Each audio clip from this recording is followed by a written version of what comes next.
Bonjour à tous, soyez les bienvenus dans Anecdoc, le podcast du festival Off de l'hôpital, dans lequel les médecins prennent le micro et tombent la blouse. Pour vous, ils racontent leurs joies et leurs doutes autour d'une anecdote bien réelle. Je m'appelle Charlotte, je suis médecin en cancérologie et j'ai à cœur de vous accompagner dans l'intimité de ma profession. Bonjour Johan. Bonjour. Merci beaucoup d'être là pour représenter les médecins généralistes aujourd'hui sur le plateau d'Anecdoc.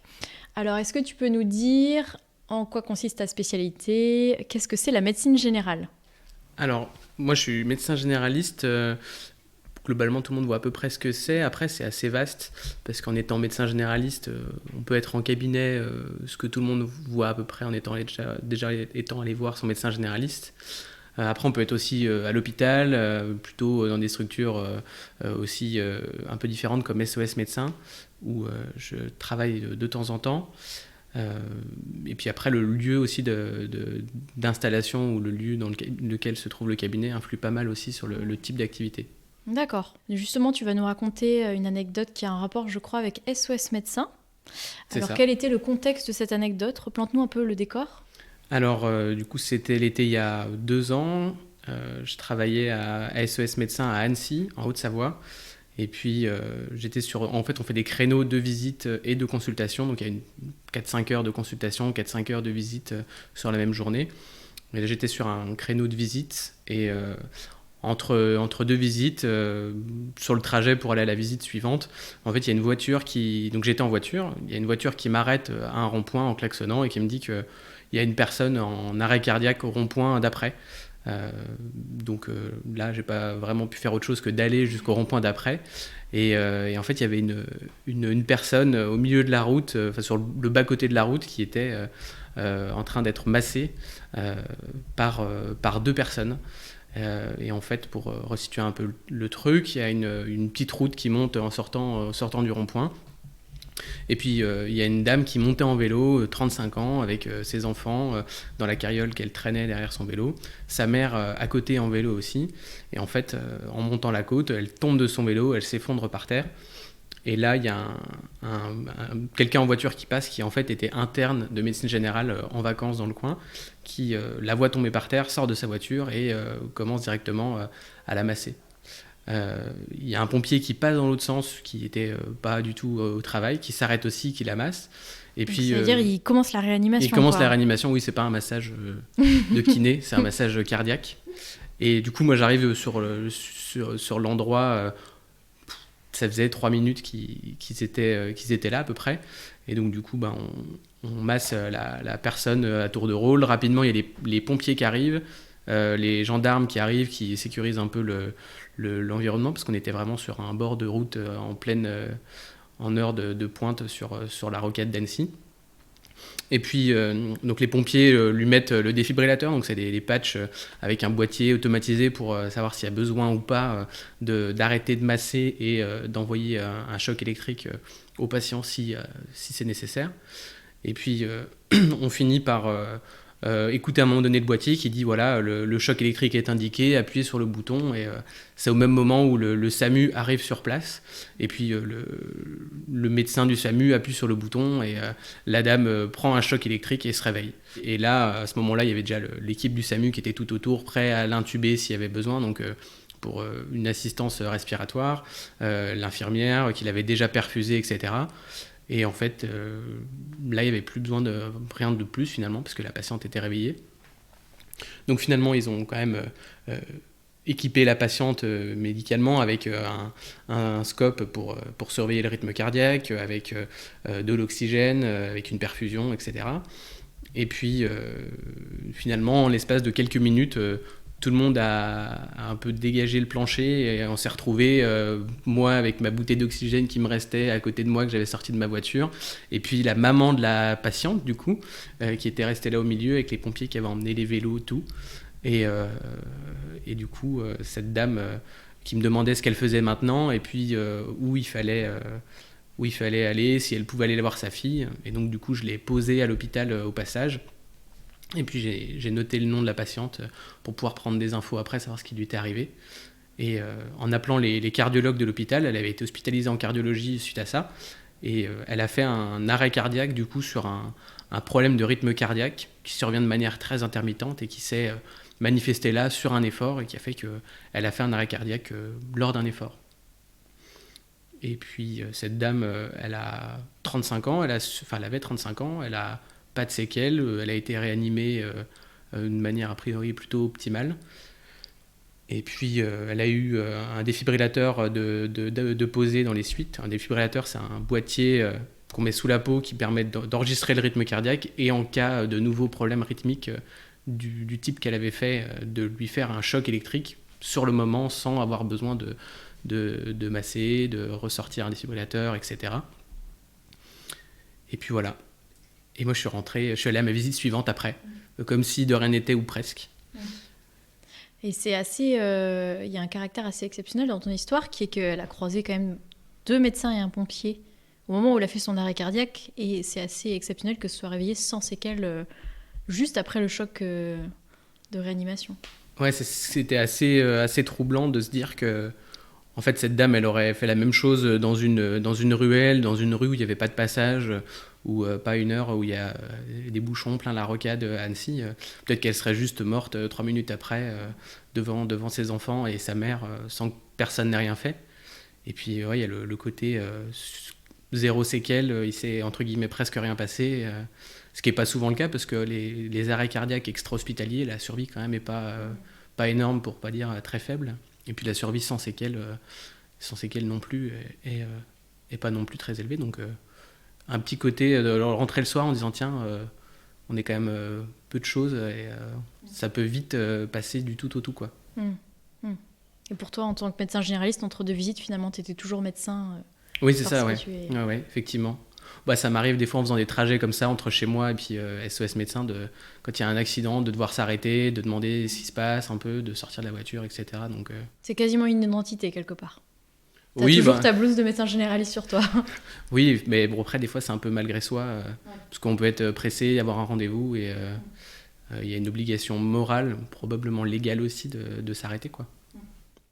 Est-ce que du coup tu peux nous expliquer ce qu'est SOS Médecin ? Parce que là tu étais chez SOS Médecin quand c'est arrivé, mais habituellement tu es plutôt dans des cabinets de médecine générale, alors quelle est la différence un peu entre les deux ? C'est ça, alors du coup moi en fait je suis remplaçant, donc j'ai pas de cabinet qui soit le mien, donc en fait j'ai des contrats très ponctuels avec un médecin, avec un cabinet pour remplacer sur une période donnée. Donc après j'ai un peu des choses un peu fixes, des remplacements à des intervalles réguliers, mais mon activité à ce moment-là elle était répartie entre des remplacements en cabinet très classiques comme tout le monde l'imagine, et des remplacements à SOS Médecin. Et du coup SOS Médecin c'est une association nationale où pour pouvoir exercer sous l'étiquette SOS Médecin il faut remplir un cahier des charges, et un des principaux critères pour pouvoir avoir cette étiquette-là, c'est de faire des visites à domicile. Donc l'identité vraiment des SOS Médecins, c'est les visites à domicile. Et puis accessoirement, après, ça s'est étendu à des créneaux de consultation en journée et en soirée, parce que la demande était très importante, mais c'est pas dans toutes les villes. Mais le principe de base, c'est les visites 24 heures sur 24 dans les villes. Et donc du coup, on fait des créneaux de consultation au cabinet pour SOS Médecin à Annecy, et puis des créneaux de visite où on passe 4 à 6 heures en visite sur toute une agglomération, et où on est envoyé par un standard sur au domicile des patients pour un motif plus ou moins vague, en sachant pas trop où on va tomber, sur quoi on va tomber.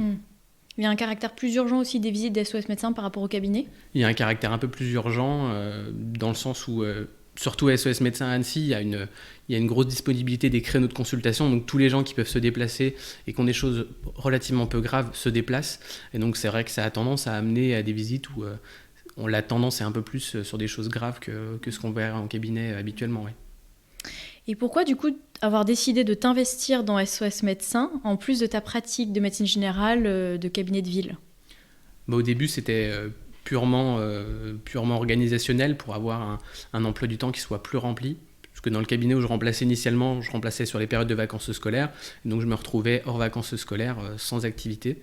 Donc c'était un moyen de combler ces périodes de plusieurs semaines avec une activité qui soit assez flexible.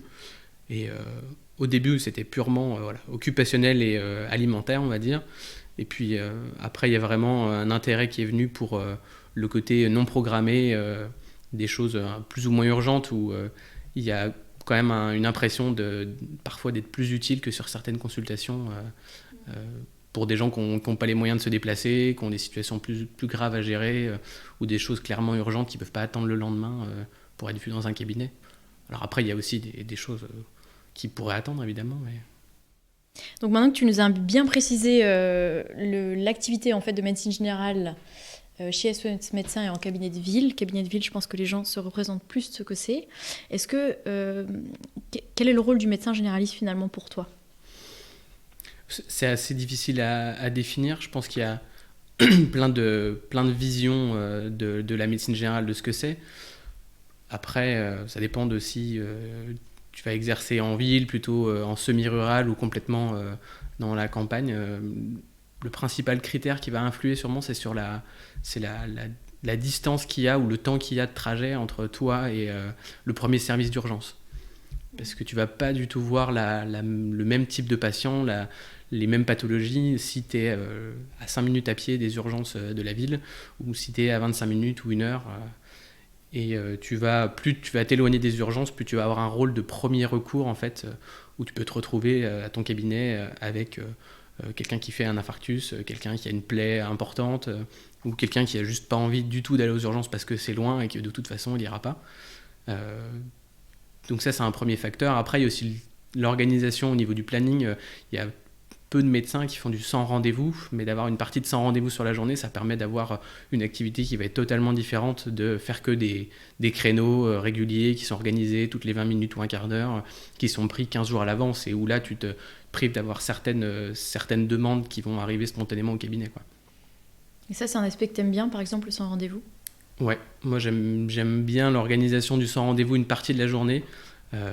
L'idéal, si un jour j'ai un cabinet, ça serait de faire du sans rendez-vous le matin avec une secrétaire qui quand même filtre un peu les choses pour pas te retrouver à 12h30 avec 10 personnes qui attendent, mais d'avoir une partie de sans rendez-vous qui permet de dépanner entre guillemets tout le monde et tous ceux qui ont quelque chose d'urgent à régler, et puis une partie clairement programmée avec des rendez-vous, même s'il y a 10 jours de délai derrière, sur l'après-midi pour justement faire du suivi, revoir les gens, faire de la prévention surtout, qui est difficile à faire sans rendez-vous, quoi.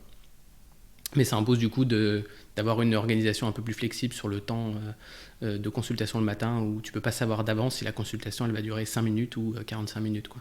Ouais. C'est des consultations qui sont plus stressantes pour toi, médecin, le fait d'avoir une plage comme ça sans rendez-vous, de ne pas savoir ce qui va arriver ?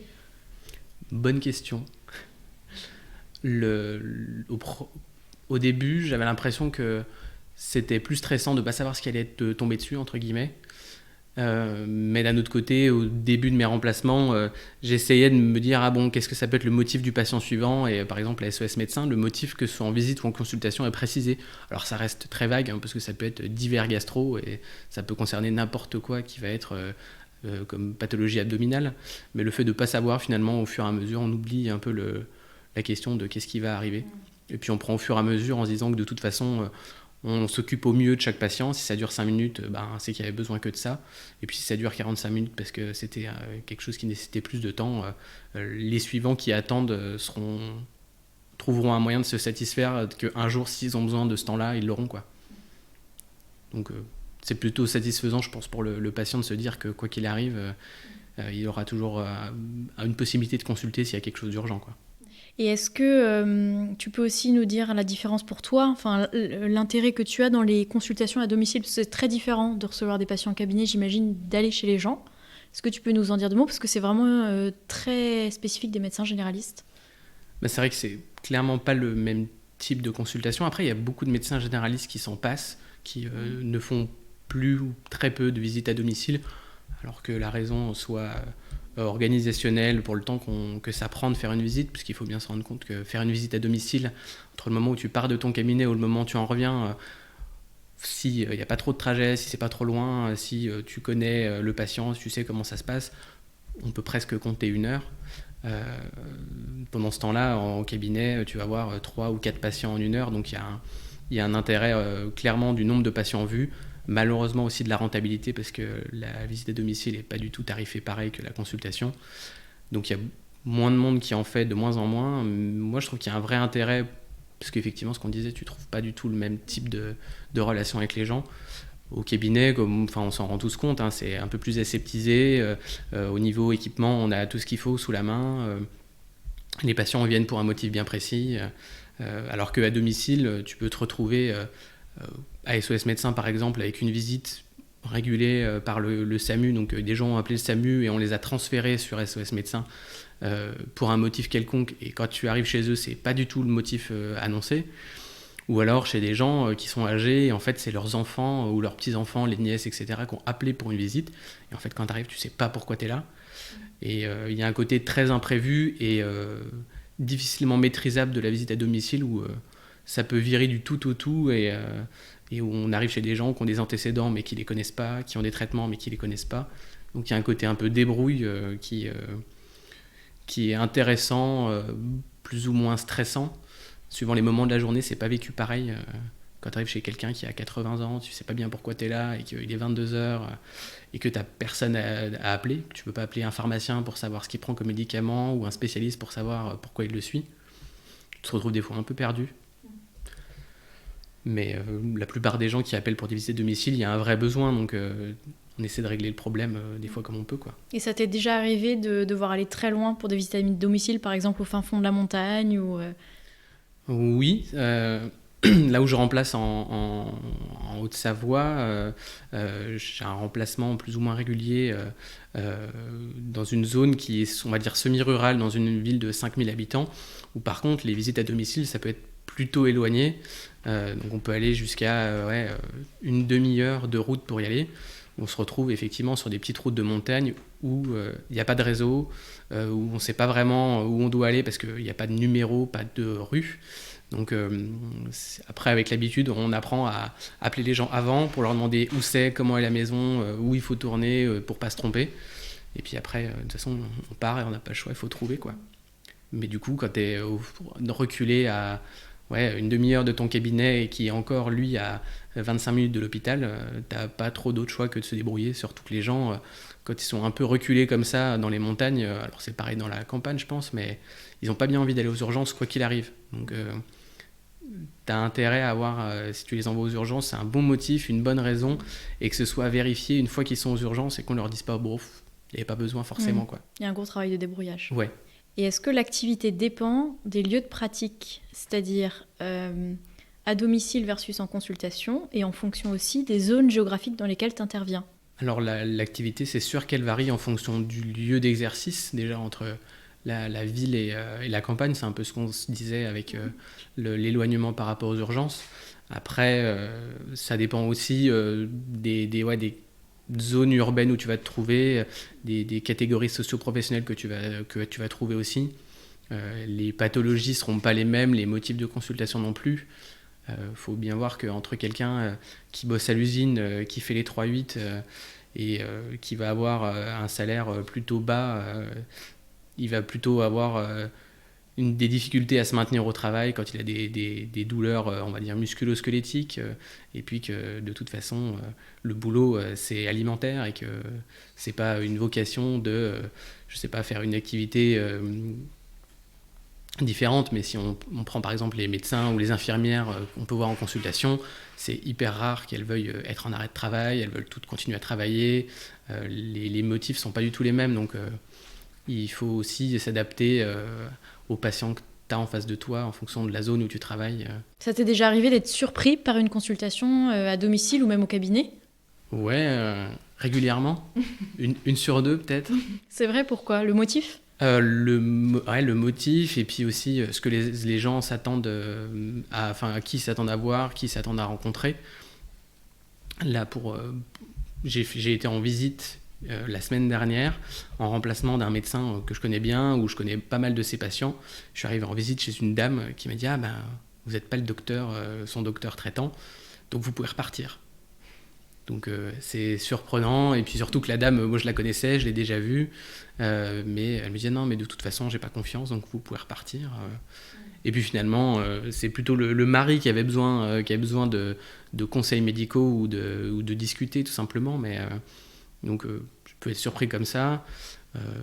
Après, j'ai fait beaucoup de visites. On pourrait qualifier ça d'atypique. Après, SOS médecin, je pense que c'est à peu près pareil dans tous les SOS médecins de France. Mais j'ai fait des visites dans les camps de gens du voyage aussi, où je me suis retrouvé à examiner des gens dans une camionnette ou dans une caravane. J'ai fait des visites dans des bidonvilles aussi, parce qu'il y en a même à Annecy. Il y a un peu de tout, quoi. Ouais, il y a un rôle social aussi du médecin généraliste, c'est là que tu touches un peu du doigt aussi en racontant ces histoires. Il y a un peu un rôle social dans le sens où il y a des fois des gens qui appellent pour des visites, alors à SOS médecin ou ailleurs, hein, même en consultation en cabinet très classique. En fait, les gens viennent ou appellent pour une visite parce qu'ils ne savent pas quoi faire, quoi. Et des fois, le problème, effectivement, est complètement social, ou sinon, c'est un aidant, par exemple, qui s'occupe d'une personne qui n'est pas de sa famille, mais qui est un voisin ou quelqu'un qu'il connaît depuis longtemps, et qui appelle en disant, bah voilà, moi, je sais plus quoi faire de lui, il a des troubles, par exemple, cognitifs, donc de la mémoire assez importants, et qu'est-ce qu'il faut en faire, quoi, qu'est-ce qui est possible. Donc, des fois, il y a un rôle qui est celui de l'assistante sociale, où on essaie de dépatouiller un peu des choses, mais il n'y a pas que de la médecine, ouais. Et tu as l'impression de rentrer dans la vie des gens, d'être aussi au sein de leur famille ?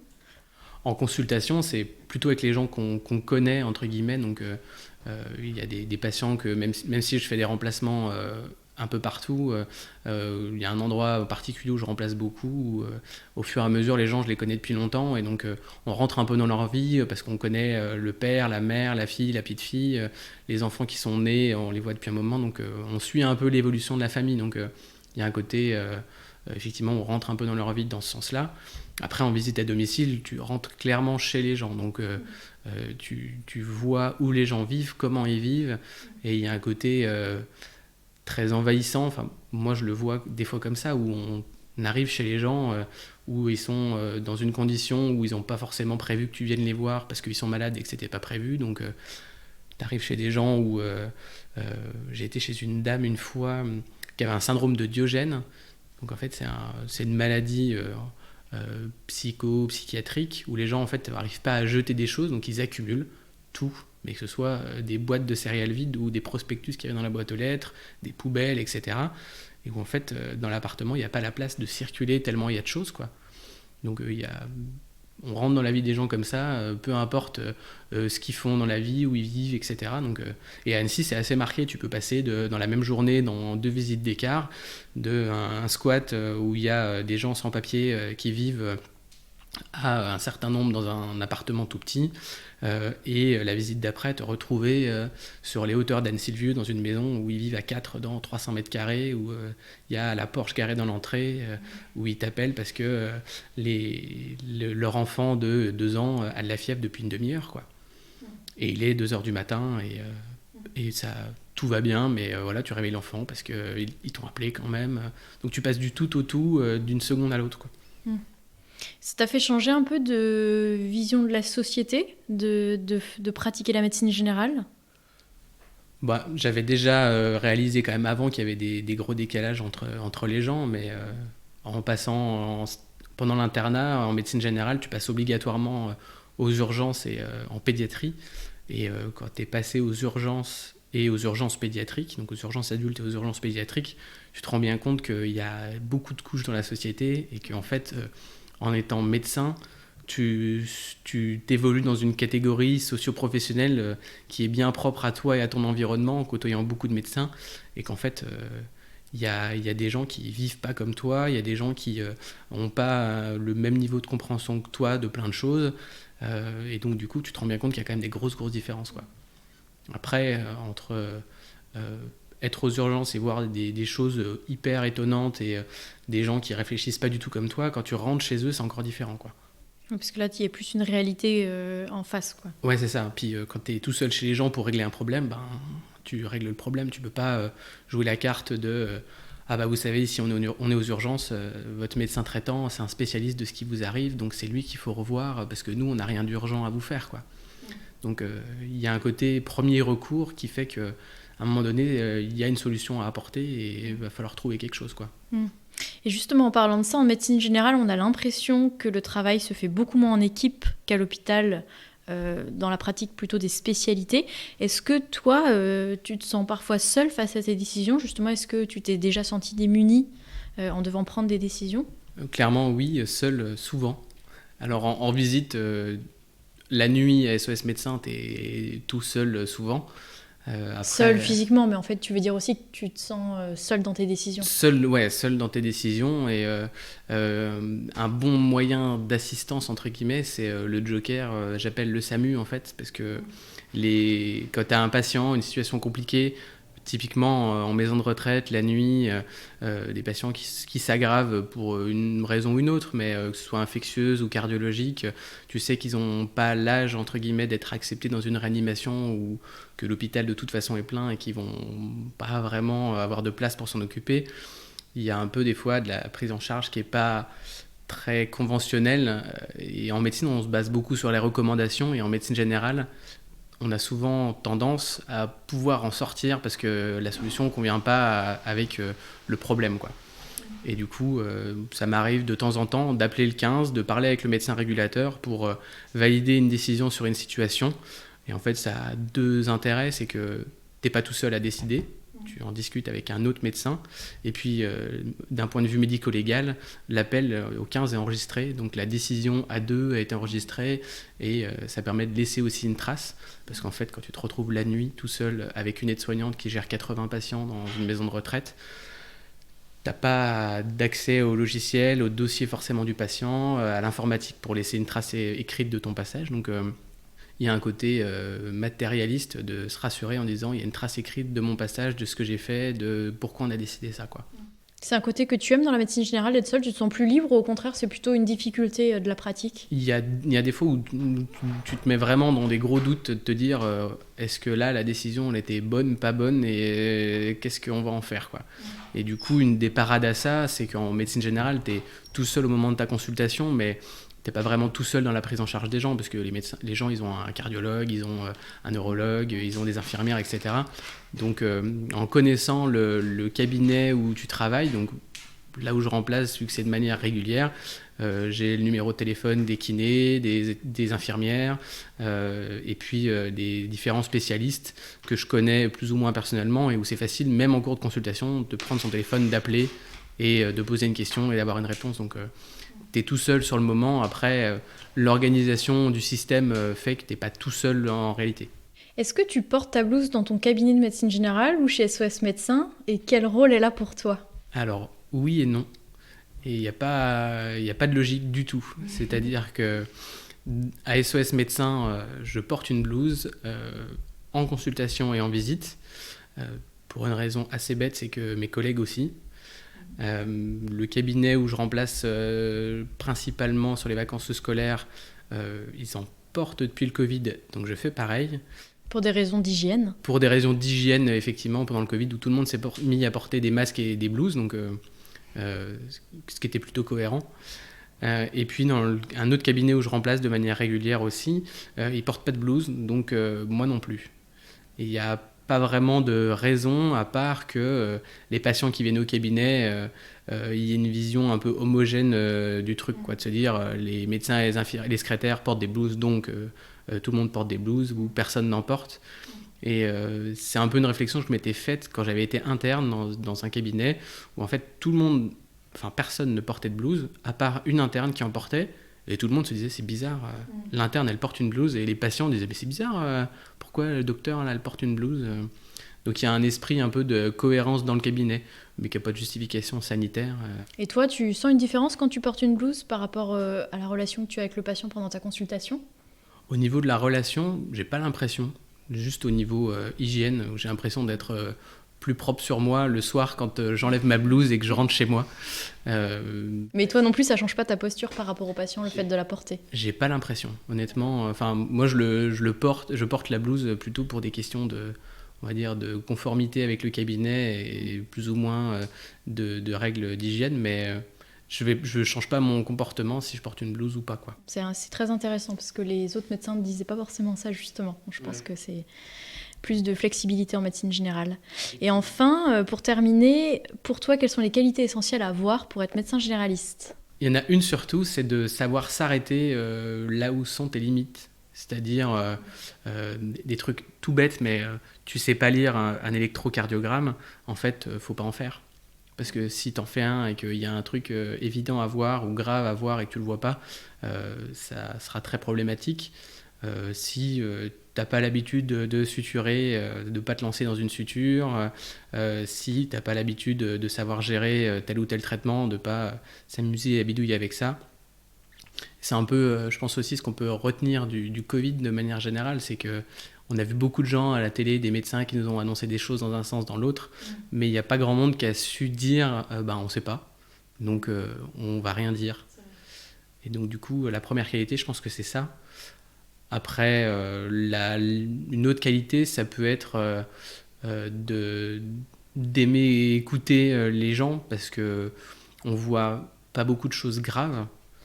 Pour se donner un rapport à peu près sur une personne qui consulte aux urgences d'un hôpital, il y en a 99 qui auront consulté leur médecin généraliste avant, donc a priori soit ça présentait pas de gravité, soit ça pouvait se gérer de manière extra-hospitalière, donc il y a quand même beaucoup de choses pas graves et il y a beaucoup de gens des fois qui ont juste besoin qu'on les écoute et qu'on résolve des petits problèmes, donc faut pas être attaché à faire que de la médecine pure et dure et à régler des problèmes très concrets, quoi. D'accord, donc être à l'écoute et connaître ses limites, qui est quand même une des phrases du serment d'Hippocrate. Effectivement. Que tu as prêté. Il n'y a pas bien longtemps. Merci beaucoup Joanne de représenter les médecins généralistes, on est très contents de te recevoir sur le plateau et puis à bientôt peut-être dans la pratique de la médecine. Merci, à bientôt. Anecdoc, c'est fini pour aujourd'hui. J'espère que vous avez apprécié cet épisode. Rendez-vous dans 2 semaines pour la prochaine anecdote. Vous pouvez aussi nous rejoindre sur Instagram et Facebook, anecdoc_podcast, pour vous tenir au courant des news du podcast, du thème du prochain épisode et en apprendre plus sur nos invités. Vous pouvez également nous soutenir en partageant le podcast. À bientôt sur Anecdoc.